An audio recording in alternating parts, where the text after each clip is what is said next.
Zoning presentation by Monique T. Sam. The purpose of this strategy is for the children to be able to support children's learning and engagement by having adults placed in areas where they can guide and support. This will also create a more engaging environment for peers. For the purpose of adults, it is to create an efficient classroom with better communication with other staff in the classroom, as well as build confidence of staff. And how to zone and what to do. So you would first meet with staff at the beginning of the week to discuss each staff role and create a daily duty chart.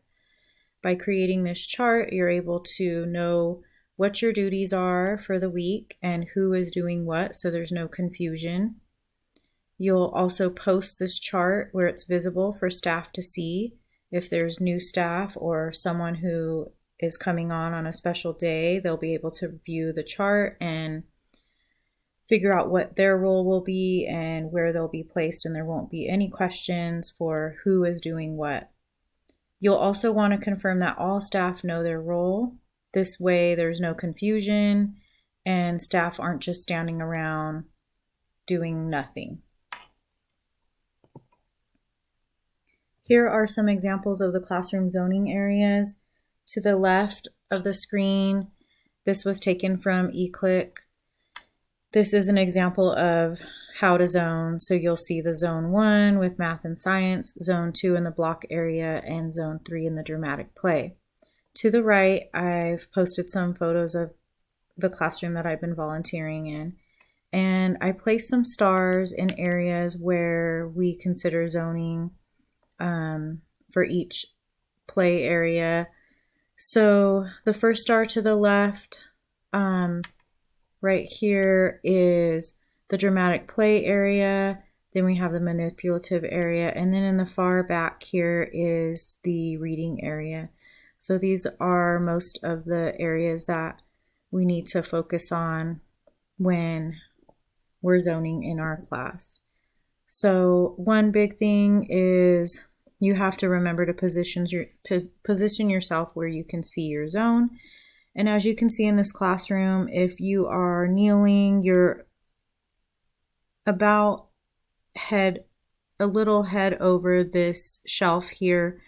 So it's really hard to get stuck in a spot where you can't see children. So you just have to be aware of where children are moving about and be able to communicate that with other staff in the room. So, because you want to be able to scan and support children as needed.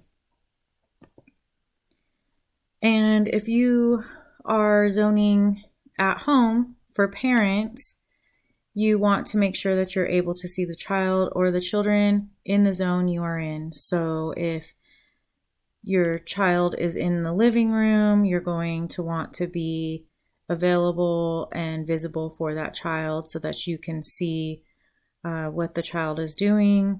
You want to place yourself where there's where the furniture is not too high and children are visible. It's easy in a home to find that furniture might be a lot taller than the child and there'll be a lot of hidden areas. So just making sure that you are able to see the child. And if there's multiple adults, you want to make sure that everyone knows the location and zone that they are in, and make this a plan prior to having children in the home, or if you're a parent, you know your children are always in the home. So you want to make sure, like in this picture here to the left, there are a group of adults in the living room, and I don't see any children at this time, so they are all clumped in one room. The children are not visible to the adults here, so you want to make sure that you are visible, the child is visible, like in this photo to the right, just so that you can see what is happening at all times. Zoning supports instruction and positive classroom climate because it maximizes child engagement. So learning, therefore, is maximized. When teachers are available in each zone, this gives children that extra engagement. You want to organize staff members in the classroom in a more efficient manner and establish an organized and effective classroom environment. So knowing where teachers are placed, you're able to manage your classroom much easier and work with the children in those areas.